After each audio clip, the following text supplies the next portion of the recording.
Hi, this is Greg Lois. If you're here with me today, it's to explore the topic of penalties and no coverage exposure in New York. If you can see me, I'm waving my hands right now. There are audio options that should be in your handout, both listen through your computer and also call in over the phone. Thanks for being here, everybody. And if you are here, it's because we had to re-register everyone.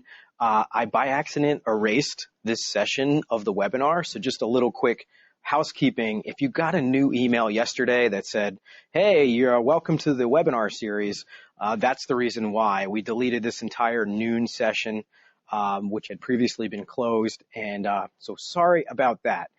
If you are here today, you're here for our New York webinar series. Today is the third Monday of the month. Next Monday, which is the fourth Monday of the month, that's our New Jersey webinar series.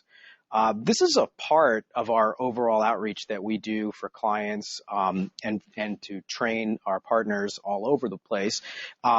This webinar series was originally conceived as sort of a companion to my book. And if you have my book, today we're in chapter 19 of the book. This is just a small part of what we do in terms of training and teaching in this community. We also have a lot of articles on our website. In fact, some of our new colleagues, Joe Melchione, Jeremy Janis, have started writing articles on that website, so please check it out. Of course, we do the monthly webinars, and we also do a newsletter that comes out never more than twice a month. Usually it's about once a month. We try to keep it as spam-free as we can. Okay, if you're here today, we're here today to talk about penalties in New York, and I want to give us a basic overview of this topic. There's going to be plenty of time for questions because this is a tough topic, and it's one of those areas where we're always asking questions or answering questions about it. The typical question that I'm answering is, what do we do now that we've been penalized? So we're going to talk a little bit about how to avoid penalties, but more importantly, I think we're going to talk about what happens next because they're almost unavoidable in New York. There are some statistics in the handout about the volume and the number of penalties that we see in this jurisdiction, but it is incredible what they penalize you for, and the types of things we're seeing penalties for are just the typical run-of-the-mill papers not filed on time. But really brutal penalties, for example, the penalties for failing to file denials timely or for improper denying of cases. That's something the board's going out after now. And then, of course, what do we do when we pay a judgment late? Okay, so we're going to talk about all of that.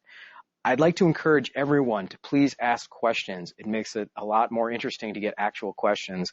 I'm going to hold the questions to the end, although I can start to see them kind of pop up on the screen as I go. I'll go to the questions. This screen will black out. You'll just get me, and I'll read the questions out loud so that we can all follow along with the questions that we're getting. Usually, the most interesting stuff comes in the questions. In the handout, we covered some of the most basic penalties that we see all the time. If you're defending cases in New York as on the carrier, you're paying penalties. The joke is, yeah, there are penalties, and we'll talk about them today that apply to claimants and that apply to claimants' attorneys, but do they really get implemented? Do they really get penalized the way you get penalized? Absolutely not. And a good example is just looking at your screen right now, the $1,000 penalty under Section 25-3 for a frivolous adjournment. Right? Claimants don't appear for a listing. If they're unrepresented, maybe the case will get NFA'd. That means no further action. More typically, the case just gets pushed. A claimant appears, and even a represented claimant appears for a hearing, and they didn't bring their witness, or they don't have all their proofs, or they didn't bring their work search form, or any one of another 1,000 excuses that we hear every day. They're never getting whacked for that $1,000 penalty for causing a frivolous adjournment or not being ready to go. It's just absolutely unlikely. Now, that penalty, that frivolous adjournment penalty, that's the one we want to avoid, and that's in the context of a denied case where we're appearing for a pre-hearing conference or for a trial, an expedited proceeding. There are other penalties, and the $100 penalty for just simply being unprepared for a hearing. The board calls a lot of hearings and cases, although there is a new trend where they're going to try to do more bench decisions, more bench memos, approval of Section 32s over the phone, that type of stuff that we're welcoming. But the board loves to issue penalties. If you are adjusting these cases, you're seeing penalties all the time. One of the most typical things that happens is my self-insureds ask me, Greg, why are we getting penalized all the time in New York? And I say, well, this is the cost of doing business a little bit in New York. Very difficult to avoid them because there are so many of them. New York has also, as of last April, started enforcing what they're calling payer compliance. And this is a board initiative that's essentially attempting to get the carriers to pay claims quicker initially. They're also issuing instructions that even if the claimant has no medical putting them out of work, that the carrier is to begin paying them benefits at the minimum rate, despite the fact that there's no medical, just based on the word of the claimant that they're not appearing. The payer compliance initially was, of course, that it was going to be phased in, and there's a lot of information in the handout about how to comply. Basically, we have very strict timelines, 18 days, 10-day timelines from the date of knowledge of an injury to begin paying benefits. And again, the board's instruction now is essentially to begin paying despite the fact that there may be no medical putting the claimant out of work. So that's a little bit about payer compliance, and probably I'll get some questions about that. No insurance. Now, we're going to talk a little bit about the types of penalties that are built into the Act itself and the types of penalties that we see defending on behalf of small employers. This is typically something that we see on the behalf of an actual small employer contacting us because they failed to place coverage. Their coverage was canceled. You'll see these when you're in practice. And basically, New York's got a brutal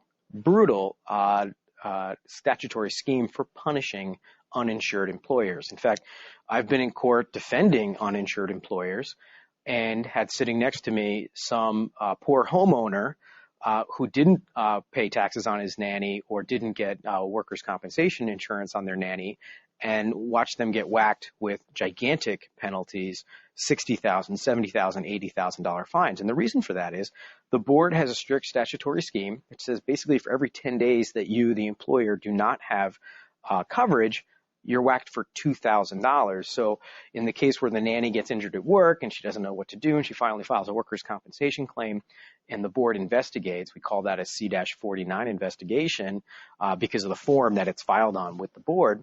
The board is basically going to say, well, you were uninsured for 12 months, and they'll whack the poor homeowner for 32 or 26 times that number 2,000, and it comes out to a huge amount. So it's very high.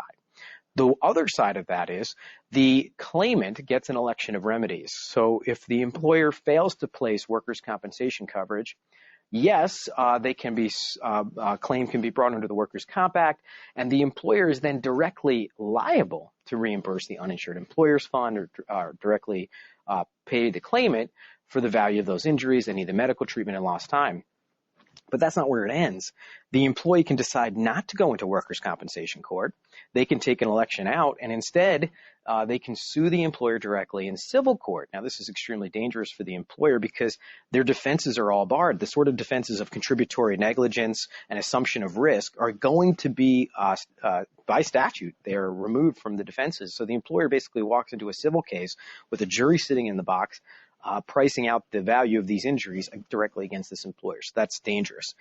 There's also criminal penalties for the employer who fails to place workers' compensation insurance, and they can be quite significant in terms of fines. Illegal employment.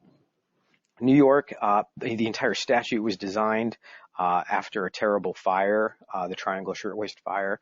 And when this statute was implemented over 100 years ago, one of the reasons there was so much support for our workers' comp statute was because children who had been working in a factory actually burned to death inside that factory. New York has very strict or very thorough, very careful descriptions of what is illegal employment for minors. Section 14A describes who is a minor. And then New York, because they love to have lots of statutes, have carved out many exceptions to the rule about minors. Generally speaking, anyone under the age of 17 cannot work in any type of factory setting But then there are many exceptions, and those exceptions are for things like caddies, babysitters, any type of casual employment. You know, you're just raking somebody's leaves or shoveling their walk one time a year, something like that. Child actors are carved out of minor employment. Newspaper carriers, of course, I don't think those exist anymore. People who work home on a farm, and then there's a whole subsection of farm workers that are things like picking berries for a certain amount of time is allowed if you're a minor. And then one of the strangest ones I found was being a bridge caddy at a bridge tournament. I don't know anything about bridge, but I'm understanding that's someone who just like literally is carrying around decks of cards and handing them out. Those are pretty rarely seen cases. In my entire case population, it's just a few. Most of my employers are pretty careful about not hiring minors. Here's where it gets tricky, though. Let's say a claimant, an employee, misrepresents their age to the employer. It doesn't matter. Under the Workers' Compensation Act and the case law, even if the employee misrepresents their age, the employer is still due the penalty under the Workers' Compensation Act and the penalty for hiring a minor worker. And that penalty is double the cost of the compensation recovered by the claimant. And why that's interesting is that's not paid by the insurance carrier. That's paid by the employer directly. In fact, the statute carves that out and says the employer, you're liable for that directly. You can't get reimbursed from that from your insurance carrier. So that's something that the employer directly feels. And there's no good faith defense. There's no, well, they presented me with false working papers that said they were of a certain age. You've got to verify. And even if you verify it, presumably if you'd verified it, that you wouldn't have hired that worker. We had a very interesting case in this office where the claimant was both an undocumented alien and had presented false working papers. In other words, they were a minor. They were under 17 years of age, and they were an undocumented, or we'll call it an illegal worker. In that case, we were able to argue that not only did this person misrepresent their age, they actually misrepresented their entire identity. So it would have been impossible for the employer to verify that they were or were not eligible for work based on age because they were ineligible for other reasons. So that's a little bit of an exception. All right, let's talk about the biggest problem, the biggest penalty we see, the most dangerous penalty we see, and this one is late payment of awards. Under the Act, Section 25(3)(f), the employer has only 10 days to pay an award that has been approved by the board. This is an extraordinarily strict statutory reading. There is not going to be a lot of wiggle room here with the law judges. If you pay late, guess what? First of all, claimant's attorneys are very motivated to recover this money for their client. The claimant is going to get 20% of the value of the compensation that was late. And in the case of for example, a Section 32 for $50,000 or $100,000, that could be a very sizable amount of money. So you've got a very motivated employee and claimant to enforce that right. Very difficult to prevail if these penalties are levied against you as the carrier or employer. Generally speaking, you can appeal them. That's what we do almost every time. And the reason we appeal it is because the appeal stays the payment of that benefit. So that's from last month's presentation from Yusra Hussain about the effect of an appeal staying an obligation to pay benefits. It's really difficult. And then if you do file that appeal, and we're going to talk about it in a second, there is a penalty for a frivolous appeal. So what has been done or become sort of practice as, let's say the penalty that would be due to the claimant is $5,000. Sometimes that is paid instead of as a penalty. They will make a payment of M&T, medical or travel expenses reimbursement. That's the type of way that could be sidestepped. Often we'll contact our adversary and say, if you try to enforce this right to this penalty, we're going to absolutely appeal this case, and we'll slow the whole process down to try to push them into doing an M&T. Very difficult to do, and doesn't always work. And also, if we file that appeal, and this is one of the more interesting penalties, there actually is a penalty for a frivolous appeal. And if the board determines that appeal is filed simply for the purpose of delay or for a dilatory tactic, or simply had no grounds, was just simply frivolous, the board will then penalize the party appealing $500, of course, payable to the claimant. That's in Section 23. That's the section that authorizes appeal under the statute. Of course, carriers look at this and they say, well, look, I'm going to get hit for a 20% penalty on the award. I might as well appeal because the appeal penalty will be only $500. I caution you against that type of thinking because it will be $500 plus the 20% penalty. So those are the most dangerous appeals, and frankly, the ones that not the most dangerous penalties, often the most painful penalties because they're so expensive, 20% of a overall settlement or award. Okay, let's talk a little bit about penalties against the claimant and claimant's attorneys. There are penalties that can be enforced against them. For example, not being prepared at a hearing can get the case discontinued, and there can also be penalties against claimant's attorney. In practice, though, those are rarely, if ever, enforced. I have been in many trial situations where the claimant has failed to produce a witness or failed to produce documentary evidence.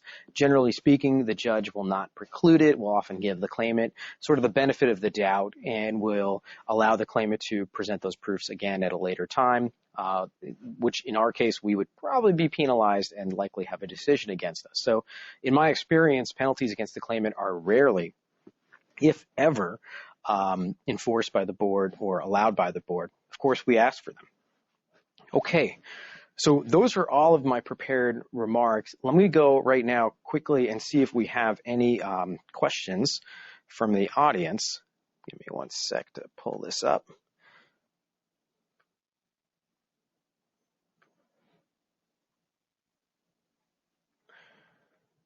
Okay. Question number one comes from Gregory, who says, will an employer be issued a penalty if the claimant reported an injury late? For example, and then he gives some dates, 16, 25 days later reporting the injury. Of course, we're going to dispute that the injury report was presented to us late. In fact, late notice of an injury would be a defense to the claim. That's different, though, than the payer compliance statute, which is going to impute knowledge to the employer, particularly if the claimant is losing time from work. So that is a little bit of a distinction, but no, absolutely that could be disputed if the employee waits months or days or weeks to report an injury to you. Absolutely that would be something that would be considered. Okay, let's go on. Okay, Janet asked the question, Greg, what about your homeowner's insurance? Would that cover the nanny? Is there workers' compensation insurance under your homeowner's insurance? Okay, great question. You have to elect for it. When you're placing coverage or insurance for your home, if you're like me, I go to one company and it does like my home, my house, my umbrella policy, my cars, everything. When you do that, there is a box you can check which says I'm electing to have workers' compensation coverage. I strongly recommend you check that box, but in most coverages, it's not going to be standard. It's going to have to be something you elect. You'll discover if you do not have a full-time employee in your home, if you don't have a nanny, or Janet may have a gardener or something like that. If you don't have that full-time employee in your home, you're going to discover that that workers' comp insurance is very, very, very, very affordable. I mean, we're talking maybe $1 per month, very low premium, generally speaking, because the type of work people that will be providing services to you in your home, and I mean, think about something like a plumber or a landscaper, generally speaking, they're going to be insured. It's going to be very difficult for their employees to impute employment to you. So it would be very difficult for the homeowner, for example, to be found the direct employer of a plumber who's coming in and providing specialized plumbing services. Generally speaking, those types of independent contractors, you don't have to worry about. And even people doing casual work on your home, you know, you hire the neighbor kid to shovel. Do you have to have workers' compensation coverage? Well, in New York, the answer is no, if it's very intermittent, if it's seasonal, and if it's what we consider casual. So this person, that's not what they're making their living at doing, shoveling your walk every third snowstorm. Okay. Janet asks another questions. You mentioned caddy under Section 14A. Explain what you mean by that. I think that means golf caddy. And there's a lot of little exceptions to when you can employ a minor. And I'm not a golfer. I've been golfing. I'm terrible at it. But I understand that you go there and they assign you a caddy neighbor, or you pull one out of the pool, and they carry around your clubs. Is that person your employee? And if they get injured retrieving one of your balls, can they sue you directly? No, they're not your employee. And Generally speaking, the golf course can have minors doing that job. That's what that exception means. It means they don't have to have caddies or over the age of 18. They can be minors doing it just for the summer caddies. Okay. All right, let's see. Okay, so Dennis McGinn, sorry to say your last name. Sorry, Dennis asks, hey, Greg, isn't the Section 23 frivolous appeal payable by counsel? Yes, it is. I don't know if I said it wasn't, but it absolutely is. You're absolutely correct about that. Okay, Mark asked the question, Greg, how successful are you in defending an employer who has an undocumented worker who deceives them? And then he makes another question. I won't answer that one. I'll answer the first one. Unsuccessful. Everybody's unsuccessful. If the employee deceives the employer about their age, there is no good faith defense saying, well, he told me he was X amount age, or he provided me with some documentation and I didn't check on it.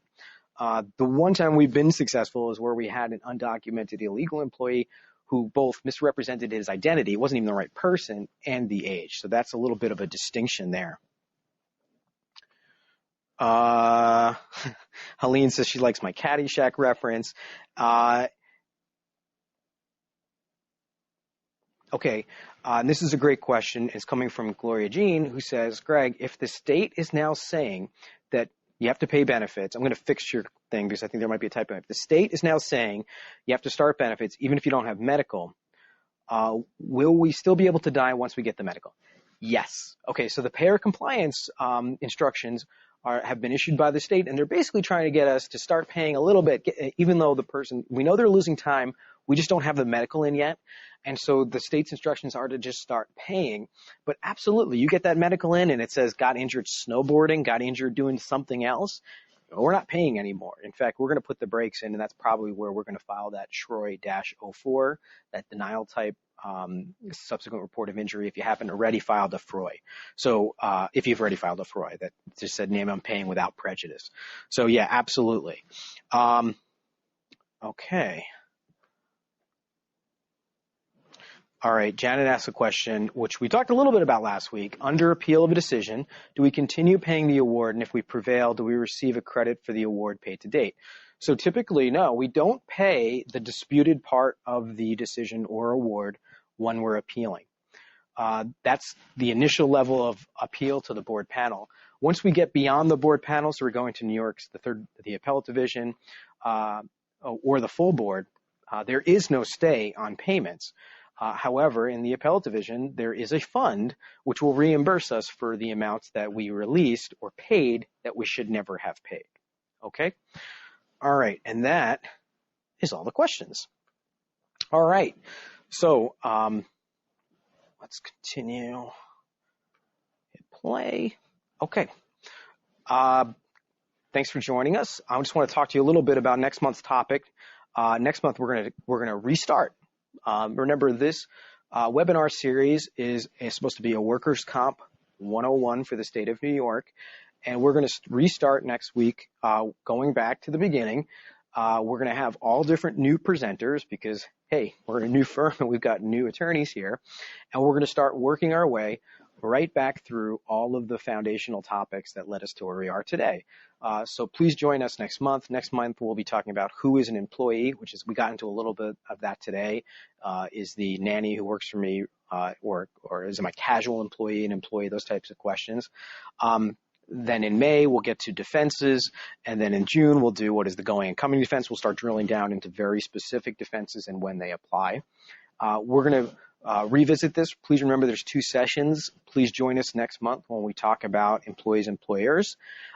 Please feel free to reach out to me. I know today I got to all the questions. Sometimes I don't. You can always email me with your questions or call me with your questions. Thanks for joining us, and we'll see you next month.